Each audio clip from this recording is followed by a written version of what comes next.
Welcome to Talkin' SEC. Writer, photographer, and producer Phillip Jordan discusses the latest news and breaks down the biggest games with the best analyst around.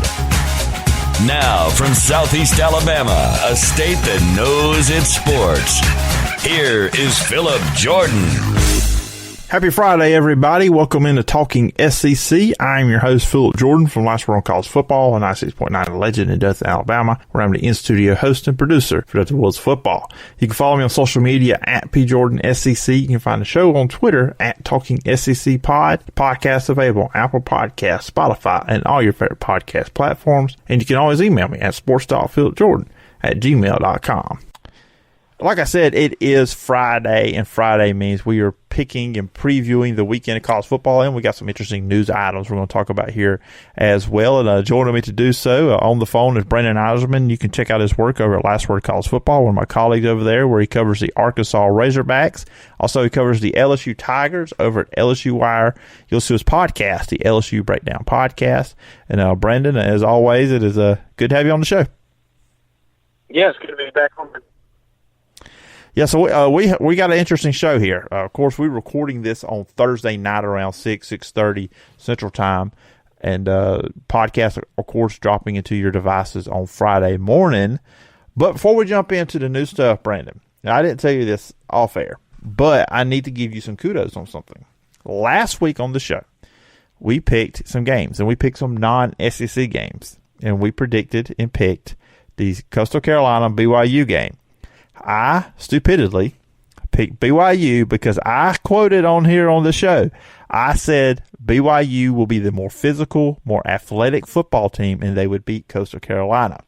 Coastal Carolina won because they were the more physical football team. So I just wanted to come here on the podcast and admit I was wrong. You were right. You got the pick right. Hey, man, that was a really good game, and I kind of agree with you at the start because BYU is still a physical team even though they lost last week. But Coastal, right at the very end, just proved to be the more physical team and the biggest play of the game. And that was a really, really big win for that program. And this is for Coastal. It's going to be a lot of fun. I'm sure we'll get into that game later. But yeah, dude, I'm not going to brag. I just had faith in Coastal Carolina to get it done.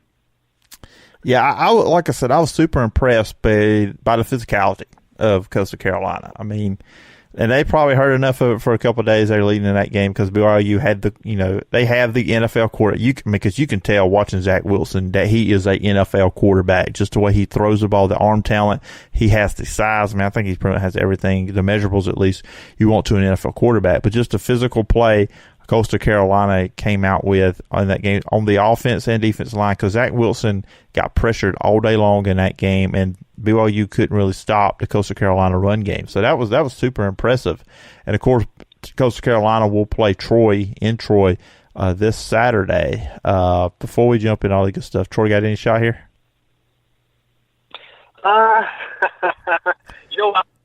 If we're picking that game later, I'm going to save it for that. Okay, I'll add it in. I didn't have it wrote down, but I'll add it in and get your thoughts. I mean, I was just going to say I don't think Troy's going to win, but I'll be interested to see your thoughts. I'll have to pull up real quickly when we get to that.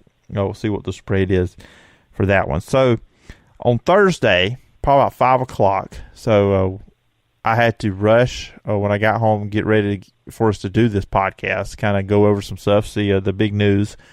So, early on Thursday, it hit Twitter and everywhere. Got everybody on social media crazy and wondering what's going on, that Greg Sankey was going to make an announcement at 5 o'clock Central Time that was very significant for the conference. So we hear that. Of course, we're in the time of COVID. We're wondering what's about to happen. I saw some speculation. This was going to be basketball season was going to get pushed back. Maybe perhaps all the games this weekend of football were going to get canceled, and they're just going to get ready for the SEC Championship game next week. But the news is actually the new TV deal ESPN has with the Walt Disney Company, of course, ABC, all the ESPN family and networks, starting in 2024.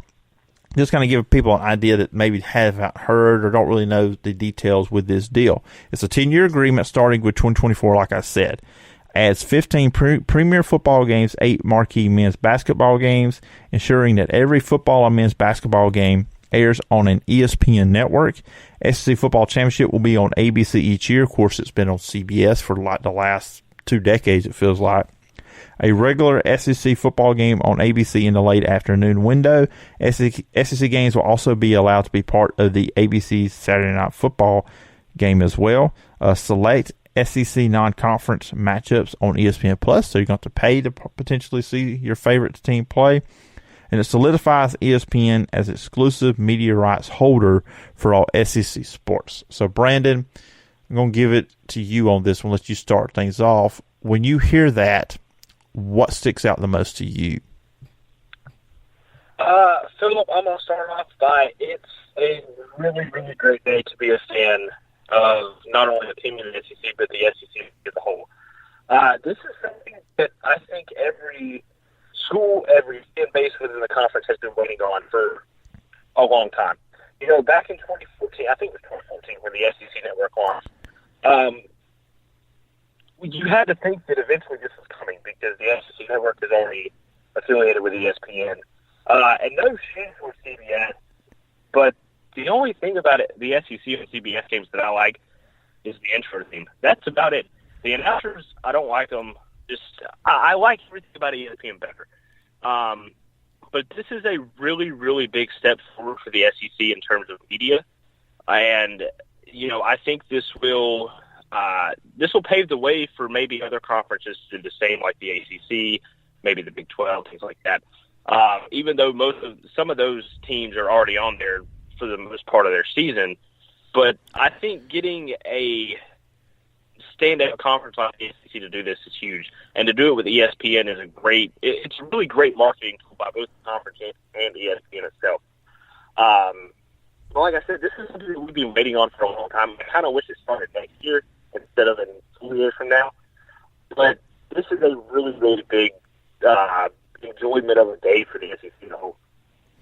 Yeah, it's a pretty big day, and I did hear when they made the announcement, also gives you flexibility with scheduling because, you know, big thing was you always had to wait which game CBS picked because CBS always got the first pick, and sometimes they would wait till the Sunday before. So, and, you know, for fans-wise, you kind of sometimes didn't know what time the game was going to be, especially if you were going to go there when we can get, you know, fans back into the stadiums once again. So that would be a big thing, too. And, of course, having the Iron Bowl or I don't think you'll see Florida and Georgia on the SEC Saturday night, on the Saturday night broadcast with Herbstreit and Fowler just because they want to keep that game at 2:30. But the Iron Bowl, other big matchups, Alabama, LSU now with ESPN and ABC, they can put that on prime time at 7 o'clock. And, you know, now you can get Herbstreit on the big call, which I'm sure he's happy about, too, because how many times we've seen Game Day go to these big games that CBS has, but then Herbstreit's got to go jump into a plane and go to some other game. I'm sure he's happy he's not going to have to do that. So that's one thing that sticks out to me. You will get to hear Fowler and Herbstreit on some of these big games. And like you said, the ABC deal, I'm sure, still 2:30 game. And the other stuff as well. And then you won't be seeing any more SEC basketball games outside of the tournament, obviously, on CBS either. So we all know where our games are going to be. I think that's kind of cool, too, for a fan, too. So now you won't have to really search your guide too much. You can come into a Saturday, college football or even college basketball. You kind of know which channels your teams are going to be on. So I think that's also a real convenient for fans as well. Oh, yeah. It's very sweet. And, you know, like I said a minute ago, no shame to CBS. It's kind of sucks to do because, you know, they've had the SEC, you know, media rights for so long that now it's switching over to ESPN in 2024. Man, I'm just a general fan. I'm really ecstatic about this just because, like, for instance, had Game Day. If that, say, Bama and LSU in that game's at, you know, say 2:30 on ESPN or whatever, Kirk doesn't have to go anywhere else. So it's the travel restriction for him on some Saturdays, too, which I'm sure he'll be happy about. But this deal, man, it's going to really be a huge and a really just good thing for the SEC in terms of every sport, not just football.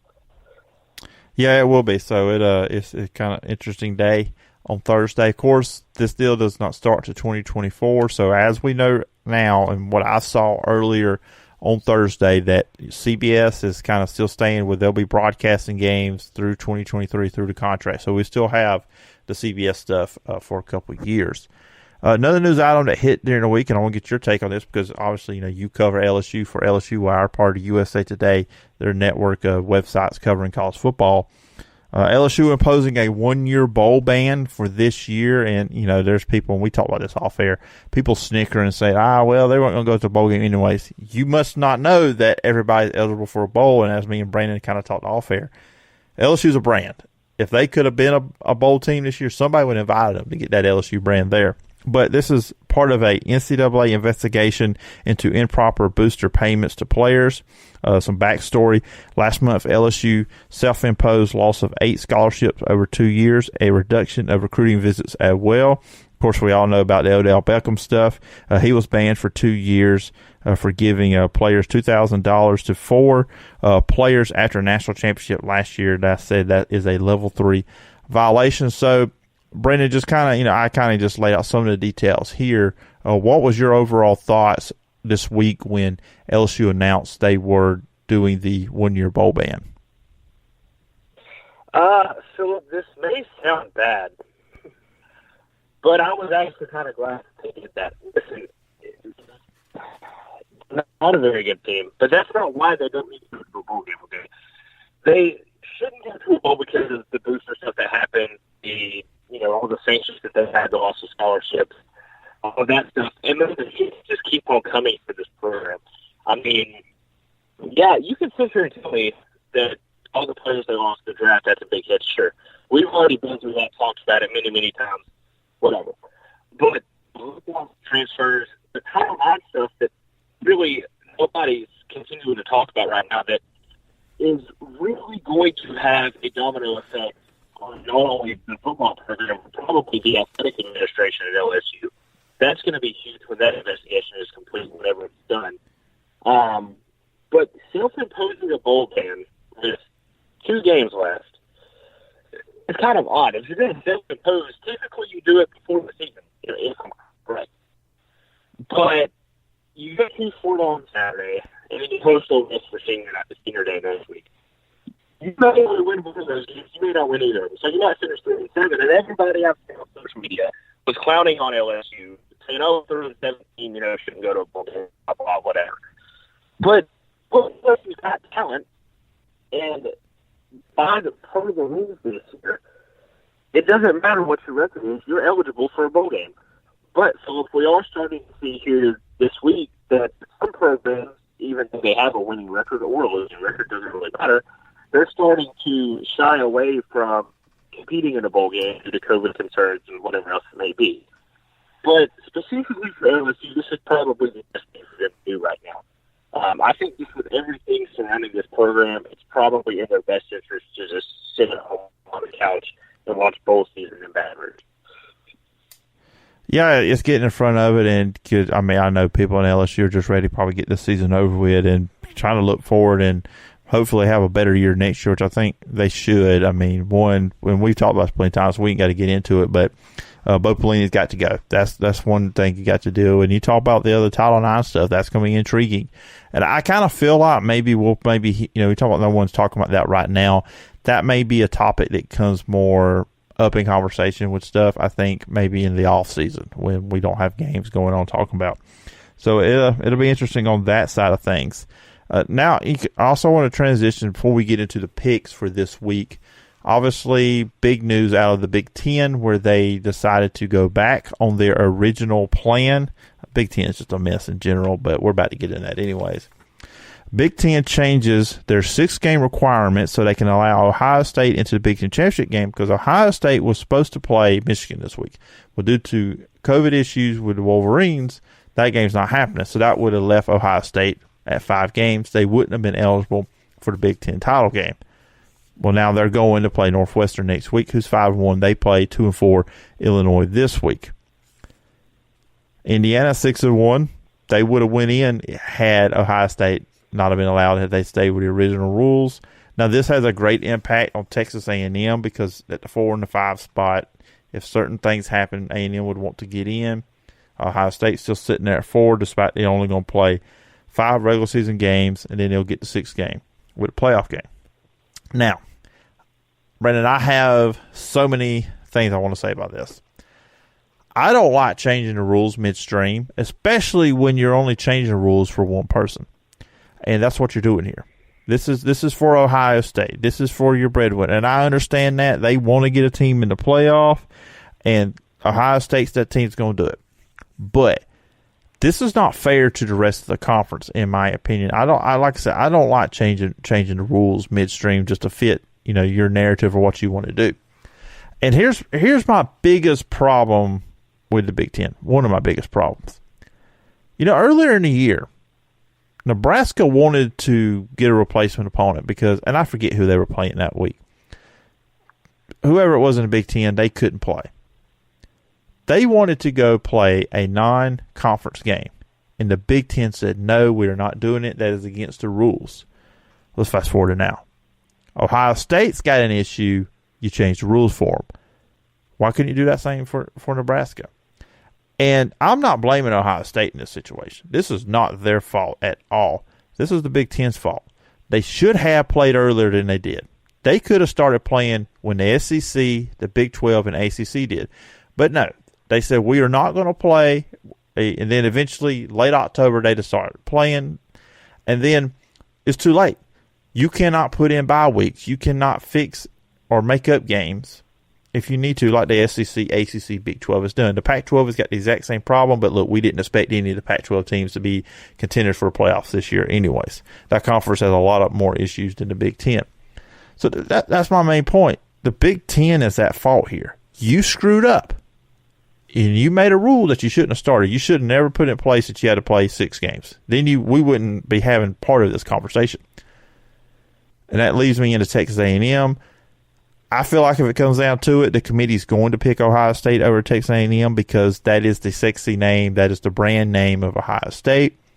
But it's just a messed up situation all around with the Big Ten and everything that's going on here. So, Brandon, I give the floor to you.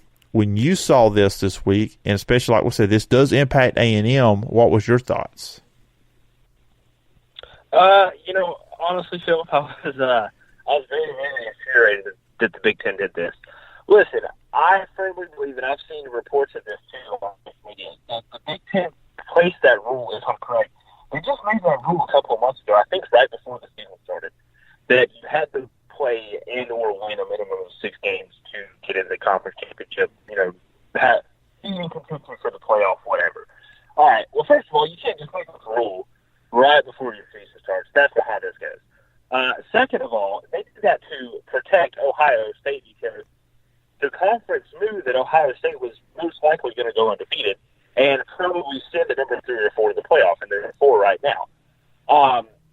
To place a rule to protect the biggest branded team in your conference, it's just wrong. You can't do that. Like, what if it was Penn State or what if it was Iowa that was sitting at 4 or 5 and had to cancel again this weekend, and they were in contention, and they were number 5 or 6 in the country and could possibly squeeze their way in the playoff? Would they have changed the rule? Probably not.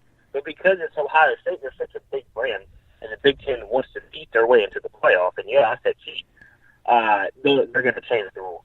Give me a break, man. Like, it makes no sense. And you're exactly right. This is not Ohio State's fault. So you can't really strike them down for this. It's the Big Ten's fault for, being ignorant with their decisions. But when it comes down to it, I think you're right. I think if it comes down to Ohio State and A&M, I think they're going to face Ohio State just because that's the bigger brand. But I just don't understand how you can change the rule in the middle of the season just because the biggest game of your conference season got canceled, and now you need to push Ohio State into the playoffs just because they beat Indiana. Like, it makes no sense. It really does. Yeah, and I will say this about Indiana, and while they would have been in, don't complain. You lost to Ohio State. So, I mean, at the end of the day, you don't really have an argument at that point that you should have been in because that, I will still say this. I mean, yeah, you cannot lie that they went back on the rule, but still you did lose to Ohio State. So, I mean, I just want Indiana to kind of get over that part of it. And then, I talked about with Aaron Torres on Wednesday's podcast. We talked about resume, and that's the way I look at it. And this is where we're going to bring in more on Texas A&M. A&M's got that win against Florida. I mean, yeah, they got blown out big time by Alabama, and I've kind of said my piece on that. I don't really want to see A&M get in again at the 4 just to get blown out by Alabama again if that was to happen. But Ohio State, when you look at their resume, it just doesn't match up to Texas A&M's either. But outside of Indiana, you only have 5 extra games. Your resume is not the same as a Texas A&M that potentially went 1 loss in the SEC in an all-conference schedule. But like we said, the committee will probably go that direction with Ohio State.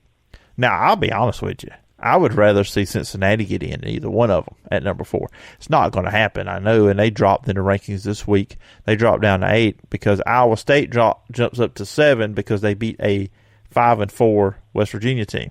No offense, I'm a big Neil Brown fan, but is that really an impressive win? I'm not sure. To jump you up all the way to 7 like that. And they'll play Oklahoma in the Big 12 championship game. But that's the kind of way I look at that whole situation there, is that resume should matter. But I know it's 2020 and everything is thrown out the window, but it's really looking like, to me, it's all about your name, who's going to bring in the most fans, TV ratings for the playoffs, not necessarily who is most deserving, and I think that's the road we're going down. Yeah, certainly. And, you brought up resume, Phillip. And if I'm right, Ohio State has, I think it's the 72nd best strength of schedule in the country. 72nd, and they're ranked 4th right now. I'm pretty certain that Bama, Clemson, or Bama, Notre Dame, and Clemson, the other top 3 teams, have a way better strength of schedule. And even throwing Texas A&M and Florida, I'm sure they're better than Ohio State too. But I just look, who knows Ohio State's going to get in? North Carolina stands for a chance. We'll get into that next week, I'm sure. But if it comes down to it, and if the committee really values strength of schedule and resume, they will put Ohio State in there. But we don't even want to, because like you said, Phil, that's TV deals, that's their revenue, that's their name, and that's what they want. So they'll find their way in there. I'm not going to say this as we close up this part of the discussion. I know there's a couple of people actually from Ohio that are Ohio State people. I'm going to be very curious if they message me after this podcast drops so they hear this after what I said. And if you are listening, I would love to hear from you. I always love to hear from people listening to the show, whether it's, you're critiquing me, giving me positive comments, or you disagree with what was said here. I'm always about the dialogue and the conversation, as long as you don't get nasty with it and stuff like that. So I do want to transition now to the bulk of what we're going to do here, and that is pick this weekend games. But now, you brought up picking the Troy Coastal Carolina game. Now, I have a feeling where you lean with this, and I've already said where I'm going with it. I don't think Troy has a shot in this game, which Troy has a chance to get to 6-6 next week when they play Losing Monroe on a Thursday night. But I want to get your thoughts on this. Coastal Carolina, they are a 13.5-point favorite in this game. This right now is scheduled for a 2 o'clock kickoff over on ESPN+. Of course, Troy is the home team, 5-5 in the year. Coastal Carolina, they are ranked 13th in the latest college football playoff rankings. They are 10-0, impressive win over BYU. I've got Troy losing this game, so go ahead, Brandon, go with it. What you got? Oh, man. Look, last week, wrongly, I doubted Troy, and I picked South Carolina. Yes. I was very, very wrong. But I picked the Coastal Carolina to beat BYU, so I got that right. This week, so this is hard for me because I'm a Troy student. I love Troy, and I kind of like Coastal this year. I like what they're doing. As bad as I want to pick Troy, I got to go with Coastal. I got to agree with you. I just don't with defense is going to be able to stop Coastal's offense. It's just not going to happen. I'm going to get ULM at home next Thursday, and that's a gimme one because ULM game this season. But and it would be a really big win for Troy because it's the highest ranked team that we've ever hosted here at the Vet. But I don't think Troy can get it done. As bad as I would love to pull it off and ruin Coastal's undefeated season and a chance to meet your Six Bowl, I think Coastal gets it done. Yeah, I mean, that's what I'm leaning to as well. And it'll be interesting with them. And Coastal, look, like I said in the top of our conversation, very impressed with them over BYU last week and how physical they were. So now we're going to transition into the SEC games. This is week 12 in the SEC. This is a week of – this is where they had initially put in where replacement games would happen if and when there were needed to be that. Of course, weirdly, we'll have some games next week on the same day of the SEC Championship game, but we'll get into those games next week when we do that. So we're just going to go in order of kickoff time, and let everybody know I like to put this disclaimer out there whenever we do pick games. When I say a time for game, it's Central Time because we are here. I am in the state of Alabama. I'm on Central Time, so I will be saying the Central Times for all these kickoffs. We'll start off, and this is a team you cover for last one on college football. Number 1, Alabama will play at Arkansas. Alabama's 9-0. Arkansas is 3-6. Alabama is a 32-point favorite in this one. This is an 11 o'clock kickoff on ESPN. With Arkansas, too, they started 3-3 on the year, and we're thinking, man, Sam Pittman is probably going to win Coach of the Year. Probably not now. They have lost 3 in a row.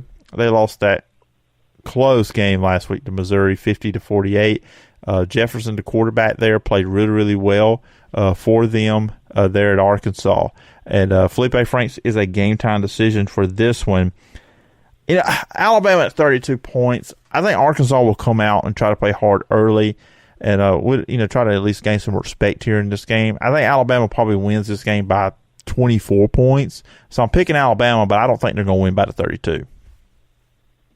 Yeah, I'm taking that too. And Phillip, in my head, I don't know. I thought I was going to say that I was taking Arkansas, and I don't know why. I even picked Bama in my Arkansas preview for last one on college football too. And look, Arkansas did themselves in last week in Missouri. They got the touchdown, the crazy two-point conversion. They should have been picked off, by the way. They should have lost anyway. But they really did themselves in by not being able to stop Missouri in the final second driving down the field. I can see where you're coming from. I think Arkansas comes out and plays hard early. I'm going to take Bama to win by 28. I don't think they'll cover that 32 either. I think Bama will kind of slow down a little on, putting up 60, 65 points. But I'm going to take Bama big. They're going to continue to roll all the way to Atlanta next week. So it's going to be fine. Yeah, I think another part of this, too, and this will probably go into when we talk about Florida and LSU in a little bit, too. I kind of wonder how long Alabama keeps their starters in, too, if they get up by, 4 or 5 touchdowns, or at least just a 4, like you said, with 28. Because then you pull Mac Jones. Do you pull out Najee Harris, Devontae Smith? Because, both Mac Jones and Devontae Smith now are in the Heisman race, but at the same time, you're Alabama, you're about championships. It's not necessarily just the Heisman that you're worried about. You don't want to get them hurt in a game. Look, you've already clinched a spot in Atlanta. You're going to the SEC Championship game. So I kind of wonder if we will see maybe Alabama maybe pull some starters out a little bit earlier than they usually do. Oh, yeah. Yeah, I think probably start of the third quarter or mid-third quarter. I think Bryce Young and the second-string guys will come in. I think it'll be over by then. So there's no reason for Mac Jones and Najee Harris and Devontae Smith to play. That's really halfway through the third, honestly. Yeah, I'm with you on that because, I just think, you're trying to win a championship. Heisman Trophy is, that's on the back burner. You're trying to win a championship and you got to win the SEC. That's, one of your first goals to get to the national championship is winning that game. The other 11 o'clock game on Saturday, number 9, Georgia at 6-2, which I know there's still people out there that's critical of Georgia being a top 10 team in the playoff rankings. They'll be playing at number 25, Missouri. They cracked the top 25 this week. They are 5-3. Georgia, they are a 13-point favorite. Look, I think Eli Drinkwitz has to get Coach of the Year this year. It's probably going to be between him and Lane Kiffin. They started 0-2, losing to Alabama and to Tennessee. And honestly, if they play Tennessee right now, I think they would beat Tennessee handedly. They have only lost one game since. They are 5-1 since that time. Like we just mentioned, they had that great win over Arkansas, fun win last week. With that said, I do like how Georgia's playing right now with JT Daniels. The offense does look a lot better. And, I'm going to go with Georgia here. I think this game is actually pretty close. I do not think Georgia wins by 13 and maybe 10 points. But I do think this game is pretty close throughout because you got to like the Missouri defense and what quarterback Connor Bazelak is doing for Missouri. But, I'm going to take Georgia winning, but not by 13. Yeah, so correct me if I'm wrong. I think this is Missouri's first time ever being ranked in the playoff rankings. Yeah, it's not going to last that long. Georgia's going to win. Now, you're right. This game might be close, but Georgia's going to win. Missouri's going to get booted back out of the playoff rankings. It's not going to last long. Yeah, I'm with you. I mean, it's good for them to do that, and it's really something they can tell recruits and stuff that this program is headed in a good direction with Drinkwitz, their head coach. Now, at 3 o'clock on the SEC Network, you have Tennessee at 2-6. They've lost 6 games in a row. They are at Vanderbilt, who is 0-8 on the season. Of course, they are without a coach right now because Derek Mason got relieved of his duties a couple weeks ago. Tennessee is a 16-point favorite here. You know, I feel like I'm not taking the spread on any of these games, but I think Tennessee will figure out a way to win because I think Vanderbilt's just trying to get through this season, just trying to hurry up and get it over. I think Tennessee wins this one, but I don't think by 16 points. I just don't think this team has it in them to dominate and beat an opponent like that, especially in the SEC. But I'm telling you what, I'm picking Tennessee to win this, but I have a feeling if Tennessee does lose this one, it's got to be for certain that Jeremy Pruitt's getting fired. Oh, yeah. Yeah, certainly. And this little disclaimer for our Tennessee and Vanderbilt riders in our last word on college football. If you're listening to this is about to be bad for both of these teams. All right, look, Vanderbilt does not have a head coach right now. They just fired Derek Mason. So they're looking towards that. They're not even looking towards trying to get a win, to close out the season. And Tennessee's not a very good team either. But I like Tennessee to win this game. I just think Vanderbilt's focused on, trying to end their season and look forward to next year with their new head coach and maybe their new staff and what they can build on. So give me the Vols, but give me the Vols close. Yeah, exactly. We're kind of, I think we're kind of both in the same kind of wavelength here on these picks so far. I guess this one's going to be interesting for you. LSU at 3-5 at number 6 Florida 8-1. Florida, they are a 23-point favorite here. This will be 6 p.m. kickoff over on ESPN. Now, this one I think Florida takes that over. They will win by, I think, 28, close to 30 points in this game. The LSU secondary, look, you know this. You cover a team for LSU Wire. They just have not been good. I think this will be a big day for Kyle Trask, Kyle Pitts, Kadarius Toney. Kyle Trask will make his Heisman case look better this week with the numbers he's probably going to put up on that LSU defense. So I'm going to take Florida big in this one. Oh, man. I don't want to pick this game. Florida by 50. Look, at this point, I wouldn't even be mad if LSU lost by 50. Like, it's gotten that bad in Baton Rouge. Kyle Trask is going to have a big day. Kyle Pitts is going to have a big day. Florida's going to roll to 9-1. Get ready for Atlanta next week. I don't see LSU's broken defense in their both ways. He should have been fired probably, 4 or 5, 6 weeks ago. I don't see the defense putting up or being able to stop Florida from driving down the field consistently. It's not going to happen. And as of Thursday when we're recording this, I was watching Ed Orgeron's press conference earlier Thursday evening, and he said at the very beginning that they have not made a quarterback decision yet, but that Max Johnson was taking first-team reps at practice and T.J. Finley was taking second-team reps. So my initial thinking is that Johnson's going to get his first ever start for LSU. And the offense still is not going to play well. They're not going to get the running game going. They're probably, honestly, Phillip, they're probably going to lose 49-10. I'll be surprised, really, if they even put up 10. But it's going to be a blowout like a lot of people think it's going to be. And Florida is just going to dominate and just get ready to head to Atlanta next weekend.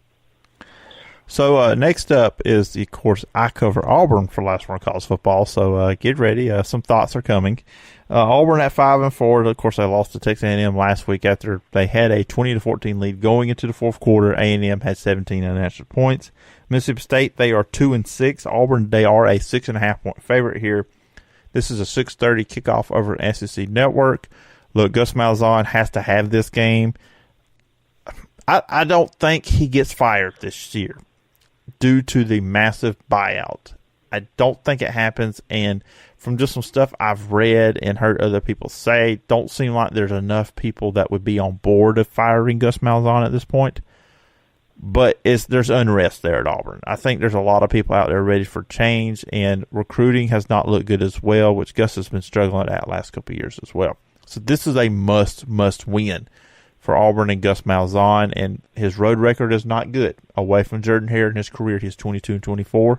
Bo Nix is starting quarterback. He is 4-6 on the road. He has thrown 12 interceptions, just 10 touchdown passes, and his completion percentage is in the low 50s versus close to the low 60s when he's at home. I say all that. I sound very negative, but Mississippi State kind of plays into Auburn's defense because Auburn's defense struggles against the run. Well, guess what Mississippi State doesn't do? They don't run the football. On the year, they only average 16 attempts per game. They are in the 50s how many times they pass the ball. Auburn is fourth in the SEC against the pass, and that Roger McCreary is one of the better corners, I think, in college football. He will be drafted into the NFL next year. So all that plays into Auburn's defense. If Bo Nix can just avoid any turnovers, I think Auburn's offense should put up enough points. Auburn's 6.5 here. I actually think Auburn wins this game by double digits. Yeah, I'm going to take Auburn by double digits too. Look, after the first game of the year when Mississippi State went to Baton Rouge and lit up LSU's defense for 632 passing yards or whatever it was, I thought, okay, Mississippi State's going to be a really, really good team this year. And then they just fell off the map. And they've been way down there ever since.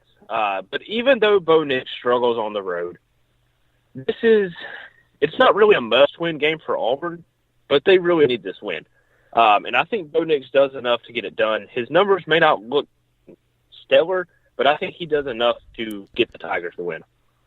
And please, of all good things that are awesome in this world, please don't have Auburn play Wisconsin in a New Year's Day bowl game. I am sick and tired of that matchup every single year. Okay. I had to get that out of my system because I have seen some bowl projections having Auburn play Wisconsin. I know they played Minnesota last year, but Brandon, and it feels like every freaking year Auburn plays Wisconsin. I'm tired of it. You have Northwestern this time. Right? I will take it. I will take it. As someone that covers this team and writes about this team, I do not want to have to write another Auburn versus Wisconsin preview. It's just not something I'm interested in at this point. But anyways, I kind of get off that soapbox a little bit. So now that is all the SEC games. But we have one more game we're going to pick here. And this is one of the games I look forward to every single year in college football. Now, normally this week would be the Heisman presentation week, and this would be the only big-time college football game we would have. Yes, I am talking about Army at Navy. Navy is 3-6 on the year. Army is 7-2. This is the 121st meeting between these two. Army, they are a 7-point favorite here. This is a 2 p.m. kickoff over on CBS. This is the last game of the year for Navy. This was to be the end of their season. Army will play Air Force next week. Navy lost to Air Force 40-7 in October earlier in the year. This is the first time Army is hosting this game in 77 years. This will be at West Point's Mitchie Stadium. There will be no fans, but there will be midshipmen and some cadets in the stands, so there will be 9,000 of those. So we'll hear a little bit of a crowd, a little bit of some noise during the game. President Trump is expected to fly in. Navy leads the all-time series 61-52-7. Navy won last year 31-7. Just kind of give you a little bit of historical background on this one. It's not been a good year for Navy. They're only averaging 18 points a game. Army is putting up some points, 30.6, giving up only 16.3. Neither team throw the ball a lot. We know what we're going to see out of this game. It's going to be a lot of option plays, a lot of running. It's going to be a lot of effort, a lot of discipline is going to be in this game. But I'm going to go with Army. I think this is a close, comes down to the wire, comes down to the fourth quarter. I do think they'll win by 6 or 7 points, but I am going to go with Army to win this game. Yeah, I'm going to take Army too, Phillip. You know, usually this game's played in Philadelphia. Sometimes it's played in Baltimore. But it's in West Point this time. And that's going to be interesting. Because, like you said, Army hasn't hosted this game in such a long time. Oh, and by the way, there's a 60% chance of rain at West Point on Saturday. And typically for this game, when it's in Philadelphia, it likes to rain a lot. But this game is one of my favorite games of the year to watch. Not just because it's two service academies playing. Not just because it's two teams that don't pass the ball a lot. It's just a really fun game to watch. I'm going to pick Army. I think they get it done this year. You know, Navy's got a local kid that played here, that played at Enterprise, played high school at Enterprise. But, I just don't think Navy's got enough in them this year to get it done. So give me Army. Yeah, it should be fun. I just love the atmosphere watching it. It won't be the same this year because the lack of fans, but still what this game means, and it is just one of the better games of the year, rivalries of the year. So I'm really looking forward to it on Saturday when they kick it off at 2 o'clock. And it should be an interesting weekend of college football on Saturday. I hope everybody checks out the games. And Brandon, for you, where can people find you on the internet if they want to follow you and check out all the stuff you're doing? Yeah, you can find me on Twitter at Eisman_sports. You can also find all of my Arkansas football content over at Last Word on College Football. You can find all of my LSU Tigers-related content over at LSU Tigers Wire. And you can find my LSU Breakdown podcast on Anchor, Apple Podcasts, Spotify, and Spreaker.com. And a little side note, Phillip, I'm actually recording LSU Breakdown here with my dad shortly after we finish recording here, so that'll be up on Friday, too. All right, there you go. You can listen to us here on Talking SEC on Friday. You can also as soon as you get done listening, go find LSU Breakdown on your favorite podcast platform and check it out. And Brandon, you'll be back next week. We'll be previewing conference championship games. We'll have some on Friday. We'll have some Saturday. So and we'll have the SEC games. So we'll have a lot of interesting stuff to talk about next Friday when Brandon comes back on the show. And Brandon, I look forward to it, and I'll talk to you next Friday. Yeah, sounds good, man. Thanks for having me on. Everybody, of course, thank you again to Brandon for coming on the show. And, of course, you can follow me on social media at PJordanSEC. You can find the podcast on Twitter at Talking SEC Pod. And the podcast is available on Apple Podcasts, Spotify, YouTube, all your favorite podcast platforms. If you're on Apple Podcasts, please subscribe, rate, and review. You leave a review, I will read it on a future edition of the show. You can leave a comment on YouTube if you see a video of the show there, which is usually just the audio form, but still you can leave a comment. If you leave a comment on YouTube, I'll read it on a future edition of the show as well. And remember, you can always email me at sports.philipjordan@gmail.com or email the show at talkingsecpodcast@gmail.com. Be back on Monday evening, so there'll be a podcast drop probably between 7 and 8 o'clock Central Time, so get ready for that. I am scheduled to be joined by Adam Spencer from Saturday Down South. There'll be another podcast next Wednesday previewing the Alabama-Florida SEC Championship game. Working on somebody for the Alabama side of things, but do have locked in David Waters from the Gators Breakdown podcast for the Florida Gators side of things. So David will be on the podcast Wednesday, and then be joined once again by Brandon next Friday, which next week's going to be interesting because the early signing period. So me and Brandon will probably dive into some recruiting stuff. I may have another guest on that episode next Friday too. So good stuff coming for Talking SEC. So please, hope you enjoy the show, and please subscribe to it on wherever you get your podcast. Can't talk here. Hope everybody has a great weekend. Enjoy the football games this weekend, and I'll talk to you on Monday. Bye-bye.